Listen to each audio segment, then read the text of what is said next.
At the rate the coronavirus is spreading, it's natural to look towards medical breakthroughs and a potential vaccine. Medical testing is a long and arduous process, however, and many in the field are warning people not to get ahead of themselves, even as the president takes a different tone. A lot of talented scientists and doctors are working on therapeutics, a cure, vaccines. I think we're doing very well. Tony may speak to that a little bit later, but I think we're doing very well with regard to the vaccines. I think we're doing well with regard to a lot of the things I just mentioned, but we'll have to see what happens. We're going to know fairly soon about a lot of them. Let's bring in Peter Pitts, a former FDA Associate Commissioner, as well as the president and co-founder of Center for Medicine in the Public Interest. Peter, thank you so much for joining us. I know you, of all people, have been following this debate over chloroquine, Z-Pak, plasma therapy. Where do you come down on these, sir? Well, I think the good news is that we're expediting it and fast-tracking it without rushing. You need the data. The plural of anecdote isn't data, and we have to be aware of that. I think that we're going to have some therapeutics that will help decrease the symptoms of COVID as well as shorten its duration relatively soon, maybe 2 weeks, maybe a little bit more than that. That's good news for people who are suffering. And I think a vaccine is about 10 months to a year away. And actually for vaccines, that's quickly because you need both the discovery as well as the manufacturing. So I'm relatively optimistic, but people need to put it in the proper perspective. Most people with COVID will have mild symptoms. They shouldn't have these types of medicines. We really need to save them for people that really do need them.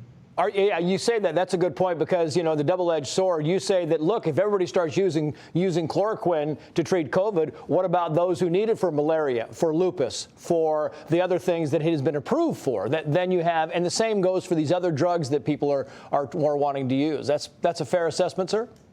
Absolutely, and especially relative to chloroquine, one of the largest uses is rheumatoid arthritis. So you don't want people who are using chloroquine for controlling of their rheumatoid arthritis to all of a sudden get a shortage. So we need to be aware that just like masks and gowns and ventilators, that the products are required for those that really need them the most, not for everybody. Yeah, I want to play you this soundbite from Dr. Anthony Fauci on vaccines and get your opinion on the other side. Listen. But one of the things that we are going to do that you need to understand that has been a stumbling block for previous development of vaccines, and that is even before you know something works, at risk, you have to start producing it. Because once you know it works, you can't say, great, it works. Now, give me another 6 months to produce it. The best way to get the best drug as quickly as possible is to do a randomized controlled trial so that you know, is it safe and is it effective? Is that the process that you would recommend, Mr. Pitts? Oh, certainly. You've got to do it properly. You don't want the cure to be worse than the disease. I think another part of good news here is you don't just have one company developing a vaccine. You have numerous companies. So we have a number of shots on goal to succeed. So that's good news. Yeah, you say we need to test those who have recovered from COVID-19, and that's the fascinating part of this whole thing, because if we test the people who have recovered, how long does it take before we can utilize that information?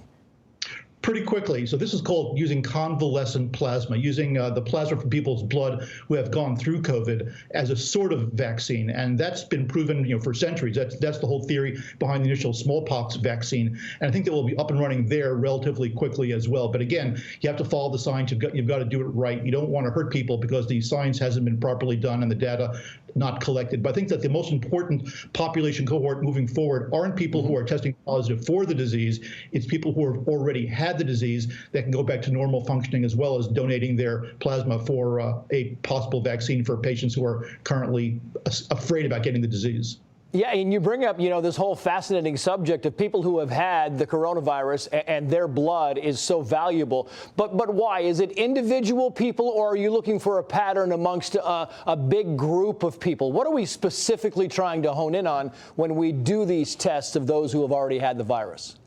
Well, we're trying to actually get their blood to do types of, it's kind of like a blood transfusion. And as the science progresses, we can create that artificially. The president has said he's following the best scientific and medical advice, but he's also kind of being our optimist in chief. And I think sharing this type of information in the proper perspective gives people hope. And that's incredibly important because it keeps them on point. It keeps them relatively positive about social distancing and sheltering in place. So I think that when the president shares this type of news in the proper perspective, it gives people a good, positive feeling that we're moving in the right direction, which we are. Yeah, and lastly, I'm interested in when you say, listen, we really do need to, for the time being, reserve medications like chloroquine for the uses that it was actually made for. What about those who are in dire straits? We talk about people on ventilators. Would you recommend it? I mean, if it's, I know it's the do no harm rule, but would you recommend it if somebody was really in dire straits and somebody said, you know, I think this might be worth a shot? What's your take on that? Well, I think that, that's the call of the physician. And the FDA, for example, has been very clear that it's going to allow these medicines to be used in emergency situations. Desperate times often call for desperate measures, but that does not mean throwing caution to the window. So I think part of the equation here is having the tools available and then using the best judgment of physicians as to how to use them. Peter Pitts, Center for Medicine and Public Interest. We thank you, sir. We appreciate it. Thanks for staying up with us.